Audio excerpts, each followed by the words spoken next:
Hello' guys, মোৰ আজি short ভিডিঅ'লৈ আপোনালোকক সকলোকে স্বাগতম জনাইছোঁ।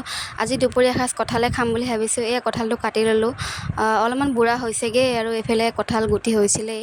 তথাপিও দিয়কচোন, বনাই খাই চাওঁ কেনেকৈ লাগে। এইফালে মই পিচ পিচকৈ কাটি ল'লোঁ, কুকাৰত বইল কৰি ল'ম।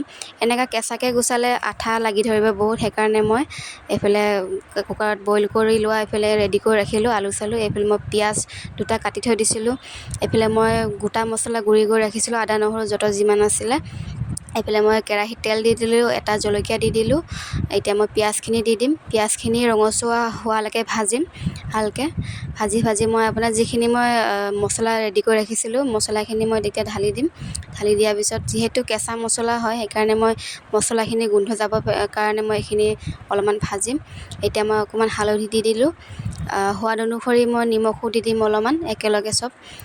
এতিয়া মই অকণমান আৰু 1 মিনিট সময়মান ভাজিম। ভাজি পেলাই মই ফাইনেলি কঁঠালখিনি ঢালিব হৈছে আৰু ঢালি দি দিলোঁ কঁঠালখিনি। এতিয়া মই কঁঠালখিনি যিমান পাৰোঁ সিমান ভাজিম, পানী দি পেলাই ভাজিম, তেতিয়া খাবলৈ সোৱাদ হ'ব।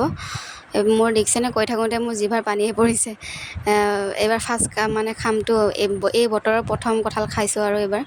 এইফালে মই ৰেড চিলি দি দিলোঁ অলপমান কালাৰৰ কাৰণে। এইফালে মোৰ ফাইনেলি কঁঠাল ভাজা হৈ গ'ল। এতিয়া খাব হৈছে। খাই কিন্তু বহুত বিৰাটেই ভাল লাগিলে দেই। আপোনালোকে কমেণ্ট কৰি জনাবচোন কালাৰটো কেনেকুৱা হৈছে। আৰু মোৰ শ্বৰ্ট ভিডিঅ'বোৰ আপোনালোকে চায়, কিন্তু মোৰ কমেণ্ট নকৰে, লাইকো নিদিয়ে। আৰু চেনেলটো ছাবস্ক্ৰাইব কৰি দিব আকৌ। এতিয়ালৈ বাই।